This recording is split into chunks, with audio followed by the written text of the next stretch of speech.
Welcome to the Manufacturing TV production line. I make no apology for this edition, and indeed the next one too, being quite political. We're in the run-up to a general election, and the future of manufacturing is inevitably political.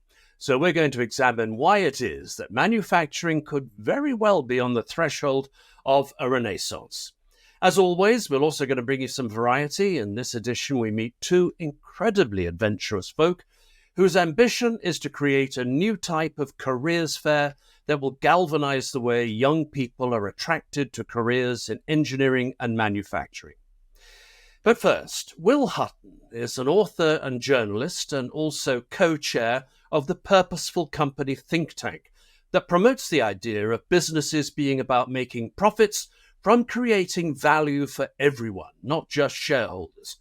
So for staff, community, and planet.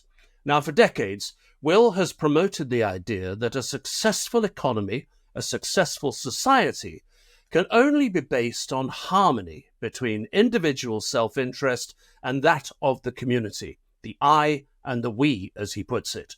And it's all brought together in his new book, out now in paperback, called This Time No Mistakes: How to Remake Britain. It's a sweeping historical analysis of the state we're in and how to repair it. Will Hutton, the sea change in society you're calling for, the likes of which we haven't seen for 45 years when Margaret Thatcher came to power. Indeed, you say the need for change now is largely dictated by the way she, her successors in both Conservative and Labour parties, have been running our economy and our society. This is a momentous moment you're looking for, a momentous change. Describe, if you can, just in principle, what it is you're looking for. I think the next election, it's weeks away, but it's likely that it's going to produce the kind of moment in our national affairs that 1906 did at the beginning of the 20th century and 1945 did. It's a moment when, British society collectively decides it wants to kind of strike out in a different direction, which it did decisively in 1906 and 1945. But I think that's what's going to happen in 2024. What's that direction going to be? Well, it's going to be a repudiation of the notion that you can leave the economy broadly to find its own way, that a market economy, and give or take, is self-organizing. If you rely on individual incentives, you're more likely than not to get the right outcome. That whatever you do, you should keep the state, public agency out of it. Regulation and taxation are to be avoided and burdensome. And industrial strategy and industrial kind of interventions of that type will always do more harm than good. We've lived with that since 1979. There was an interregnum during the Blair years, 1997 to 2010.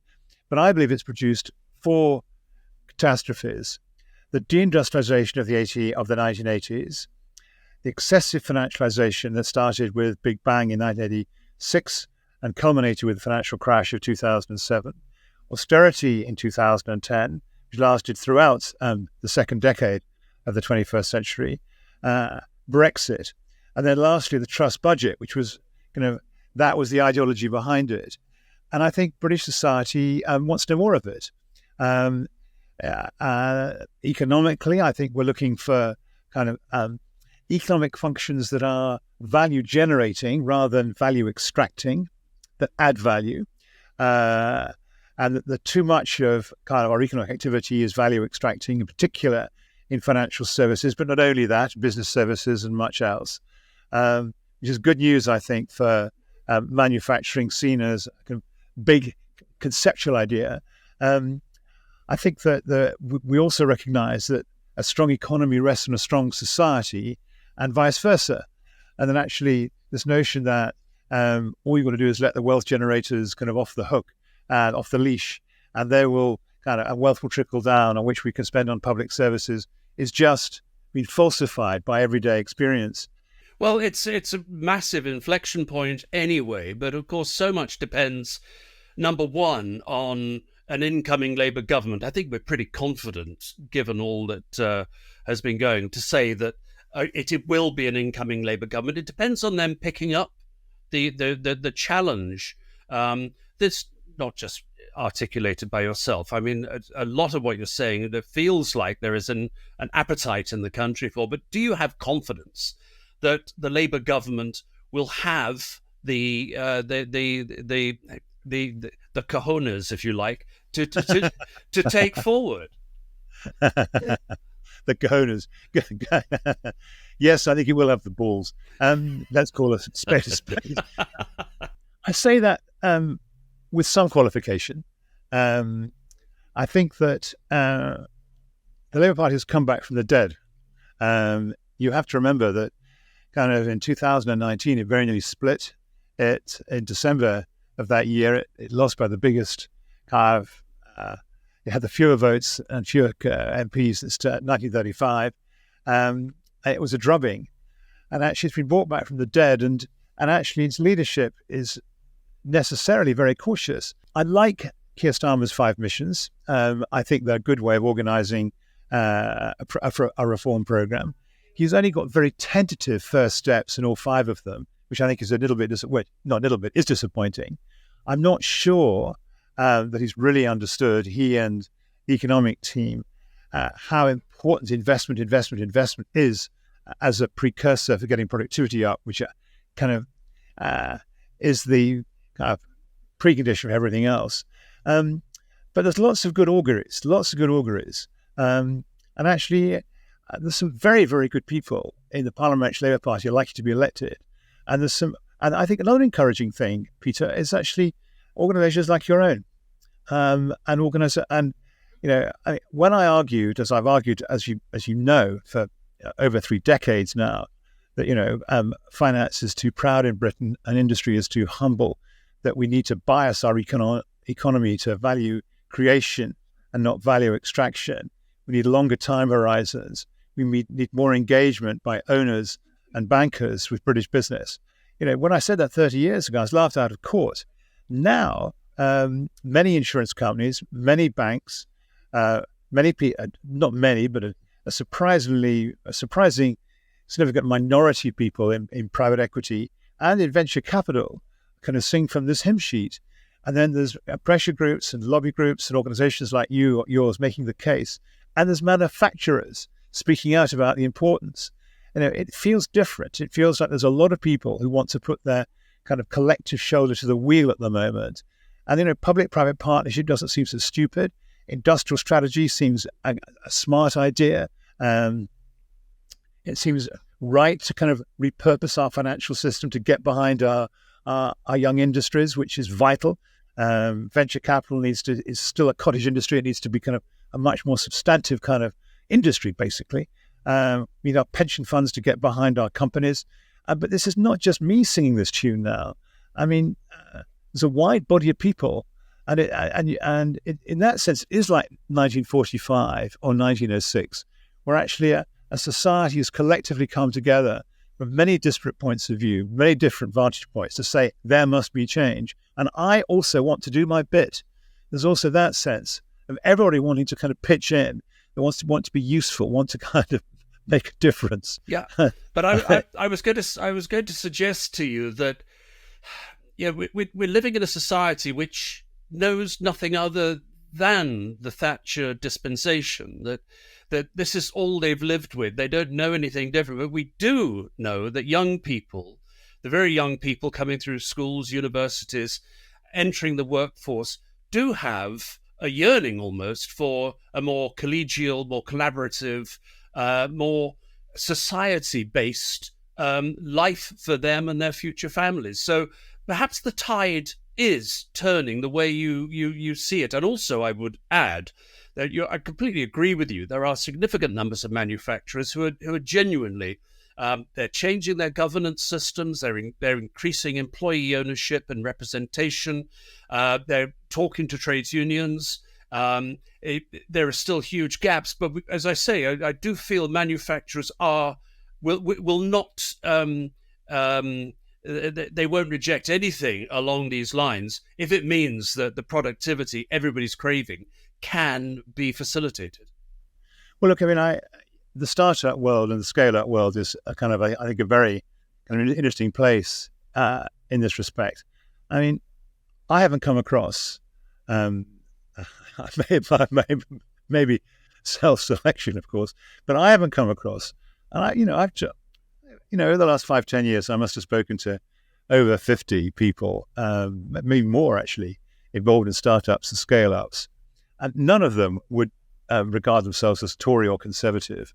All of them are animated by a great sense of purpose. All of them have an invention or an innovation or a kind of a business model which they think can really genuinely add value, and they're desperate to kind of roll that out, scale it up, and actually do two things: make the world better and also make some money. And and this kind of purpose-driven business, in which actually necessarily, if you want to make the purpose live, you have to get your kind of staff, your employees, your team to kind of buy into it too, requires you to kind of organize remuneration, HR practice, recognition of unions, of consultative bodies in the workplace. I mean, you've just got to engage with them. And often, of course, people, especially in middle management or in the middle layers of organizations, have got a very good sense of what works and what doesn't, where the market's going, and how to kind of recalibrate the business model to make it fly.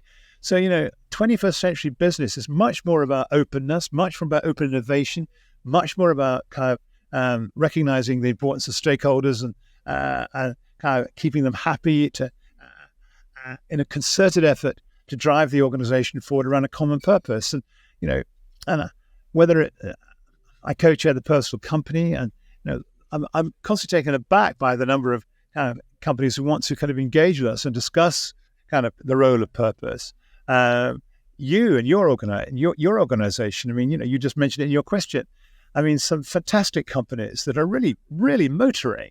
Some of our best unicorns, that's the $1 billion corporate companies, are actually very purpose-driven, and tell me that if you want to raise money in the States in particular, having a story about purpose really is helpful.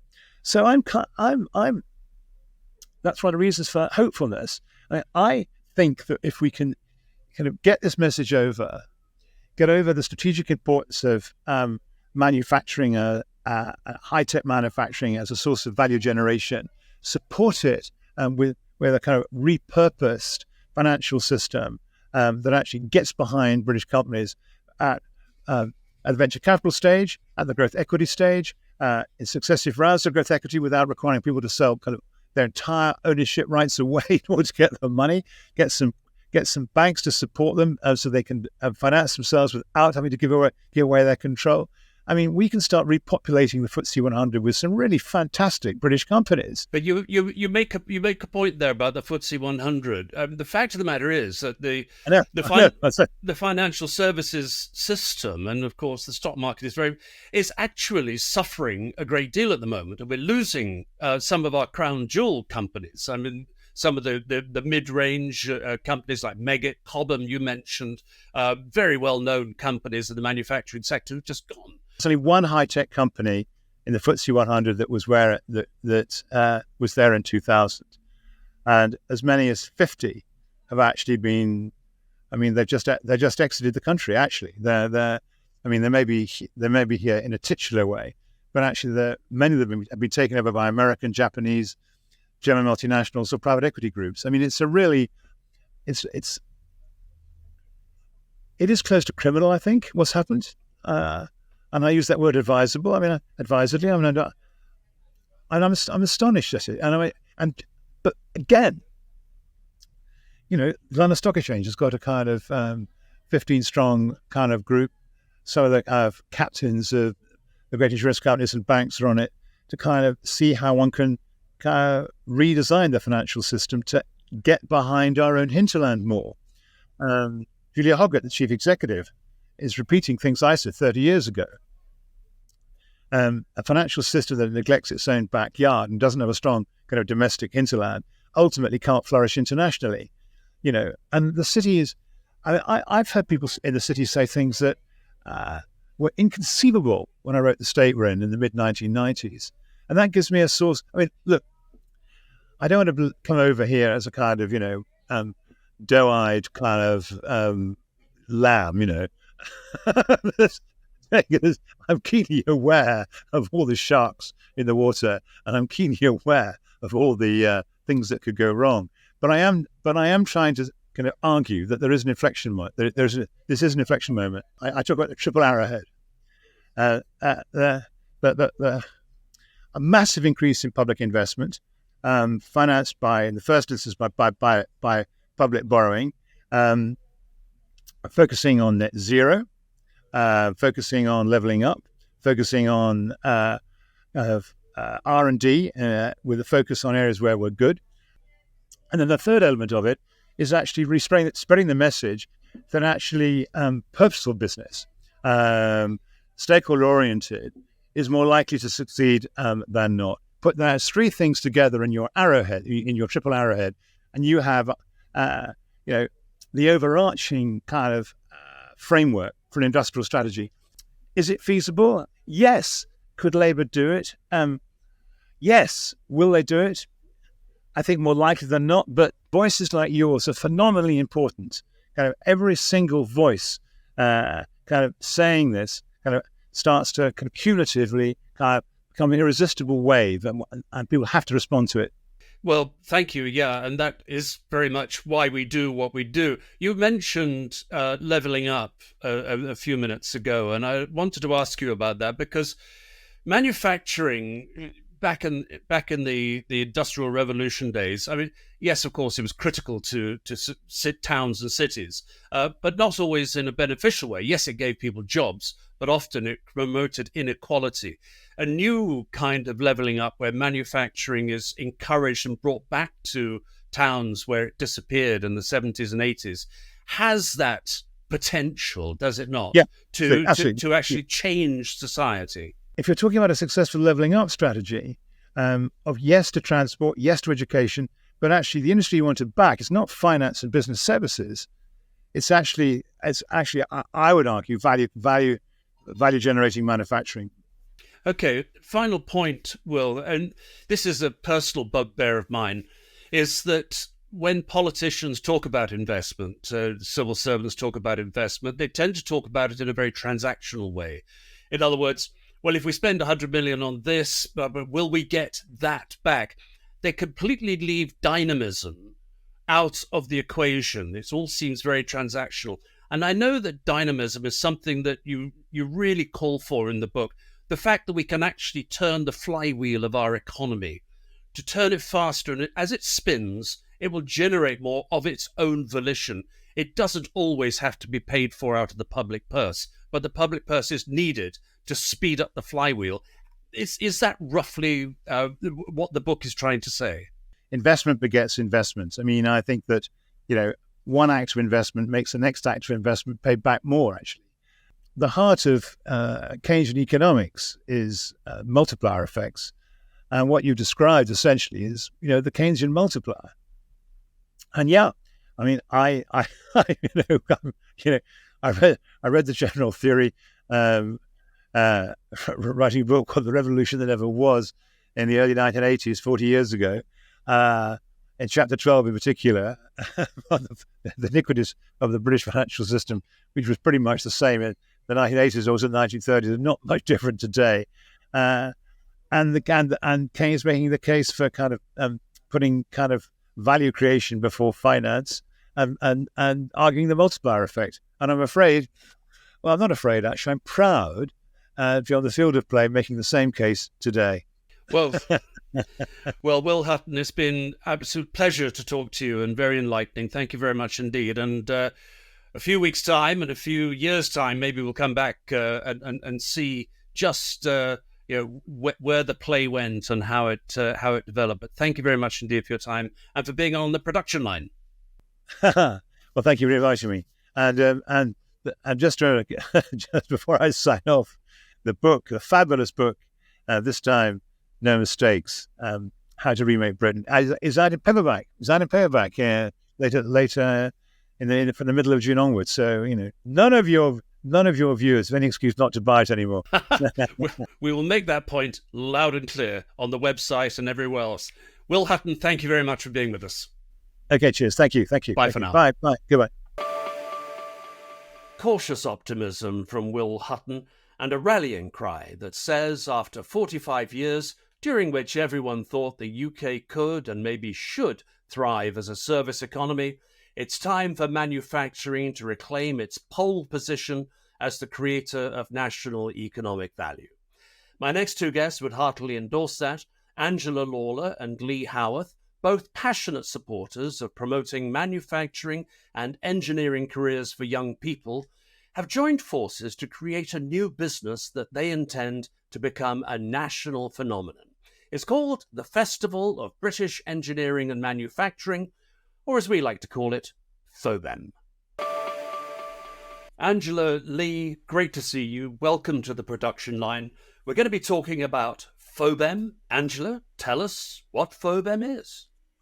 Well, effectively, Nick, it's a great way to show our younger generation the amazing careers that they could have within manufacturing and engineering. For us, it's an opportunity for the children to experience an interactive day, a fun day, and to bring together manufacturers from a certain area, get them to show what sort of jobs are available within their business, and for the kids to really understand that manufacturing isn't a dirty industry. It's not a horrible place to work, that technology within manufacturing is absolutely amazing. So it's going to be an all-out interactive day, full of fun, and really showing our young people what manufacturing is all about. Now, you said regionally, local region. I mean, it's happening first one in the southwest, am I correct, next March? Yep, so we're looking at the southwest area at the moment, and our intention is we're hoping to get around 60 exhibitors, and what we will say to them is, don't expect to turn up with a pop-up banner and leaflets. That's not happening.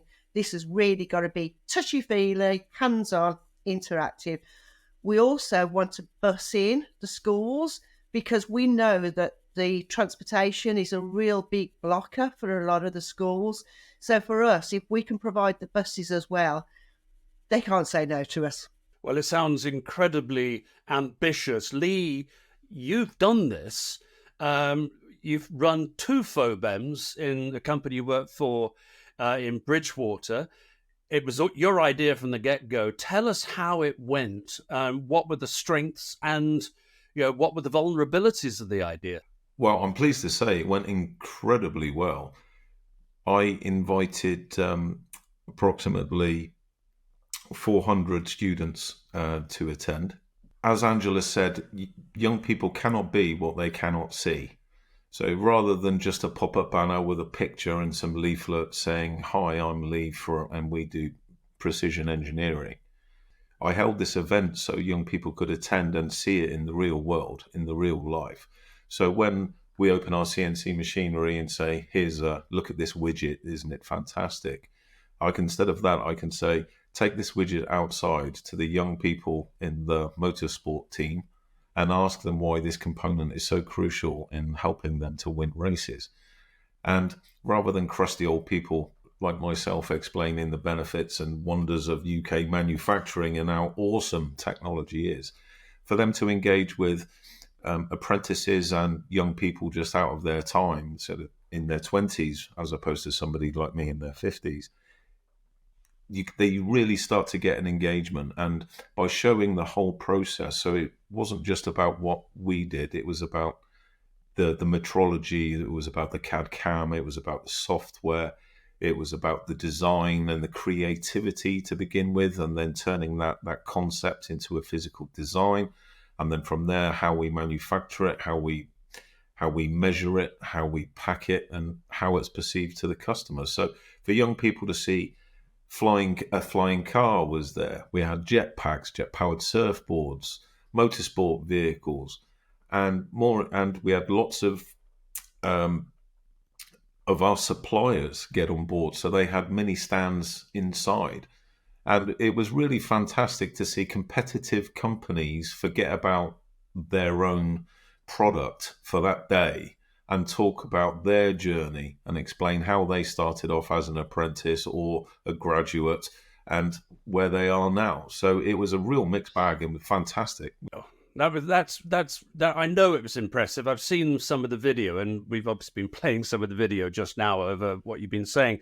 But Leigh, you set out to do this, the original FOBEM, not just because you're a passionate advocate for UK manufacturing. There was a very specific need your company had in terms of finding apprentices. This is a practical thing as well as being an advocacy. 100%.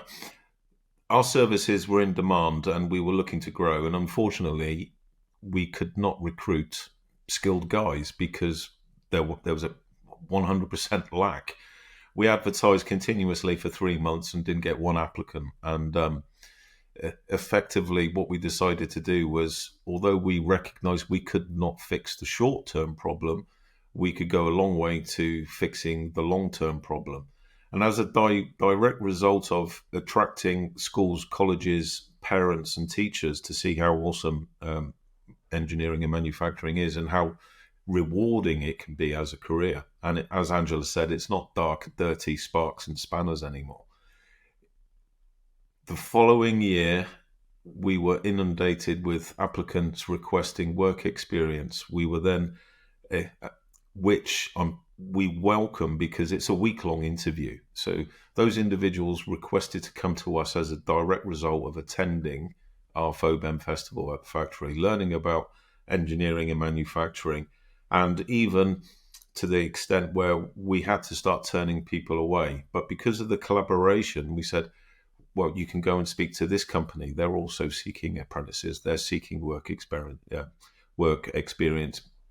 So by SMEs working together, we can increase the talent pool, because at the moment, if I need a 5-axis miller, another company loses a 5-axis miller. It's not that there's a surplus to demand. Skilled guys are just going round and they can choose where they want to go. The demand is that great. Well, that really is that increasing the talent pool. I mean, that Angela, this is almost an existential issue for manufacturing and engineering, because the number of skilled jobs that are vacant and will be vacant in the years to come is growing. I mean, we need this to happen. So this is a hard edge that FOBEM is addressing, a hard edge issue.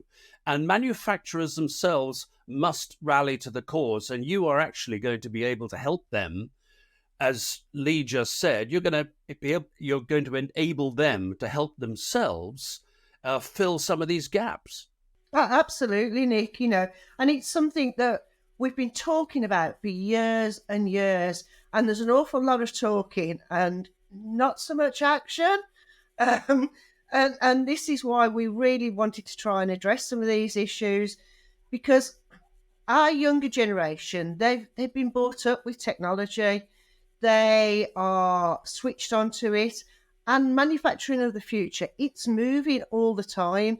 We're bringing in more technology now, so we need their skills. We need to be encouraging them, and we need to be filling those vacancies, as you say, Nick, because I know so many people are struggling. Even recruiters that I've spoken to have said there just aren't the engineers out there anymore. So we have to start growing our own. It's really important for manufacturers to get on board with this and help themselves. I'm curious. I mean, you guys, I've known you a long time, and I know just how passionate you are about this, and it's fabulous. One has to ask why you have to step into the ring to do this. Surely some entity, with huge pockets, much deeper pockets, should be doing this. I mean, I don't know why this isn't right across the country. And I know you do intend to sort of replicate this, but you're a small dedicated team. I'm somehow surprised that you feel you have to do this because of the absence of such initiatives, or the dearth of them. I know there are some out there. That's right, Nick, and the trouble is that most manufacturers are really busy. That's the message that I've had for a long time now. We're too busy. We're too busy to get out there. We're too busy to engage. But you have to make that time. And I've said this time and time again. When you're planning for your business, you might create a 5-year plan for your business to see how you want it to grow, how you're going to bring new customers in. Why aren't you including your skills in that planning? Why aren't you including your engagement with young people? Because that's equally as crucial. How are you going to grow your business unless you've got the workforce to grow it with, unless you bring in those new skills, those young people? So it's very difficult. And I think I perhaps might have said this to you before. I know it's something I say quite often. We're all sailing our own little boats towards the same goal. We should be on one big ship. It's as simple as that. Absolutely. And getting that message across is vital. Now, let's get to the nuts and bolts, Angela, because we need a call to action here. We need companies to enlist as exhibitors. We need schools to sign up. We need parents to know about this. Give us your contact details. Oh, and we also need sponsors to rally to the cause, because this thing ain't going to happen without some strong support. So give us your contact details and tell us how people can get hold of you. Yeah, absolutely, Nick. You know, the crucial three things, really: exhibitors, school children, and sponsors. That we really do need that support. So we do have a website at the moment. It's very basic, and we are in the process of updating that so that it looks pretty good. That's www.fobem.co.uk. On there, you will find a button that says register your interest. That will come through to Leigh and I. And we're happy to have a chat with you guys. Absolutely no commitment whatsoever. Just an open chat to see whether that would be a right fit for you. So that register your interest form is for sponsors, for exhibitors, and for schools who might be interested. Well, Leigh and Angela, what can I tell you? I think this is absolutely fantastic. Well done. All the very best of British, as they say. Keep us in touch. We'll revisit closer to the time. But anybody who's hearing this or watching this and it gets excited as I am by the whole concept, do get in touch with Leigh and Angela and offer your support. Thank you very much indeed. Thanks, Nick. Thank you. What a fantastic initiative. If you can help or want to get involved, get in touch with them. The website, once again, is www.fobem.co.uk. As Will Hutton said, the more voices proclaiming the power of manufacturing, the better. But I can't help think that Angela had a point there. Why is it there are hundreds of tiny boats out there, as she put it, all doing or saying roughly the same thing, and no giant ship, no megaphone perhaps, that focuses all that power? It happens in other countries. Why not here? That's one to think about. Thanks for being on the Manufacturing TV production line. We'll see you next time when we'll do a deep dive into what a proper industrial strategy might look like. Bye for now.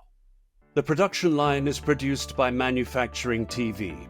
If you'd like to suggest a story for the production line, maybe you'd like to be on it, or perhaps your company would like to sponsor the program, email info@ukmfgmedia.com, info@ukmfgmedia.com, or go to our website ukmfg.tv.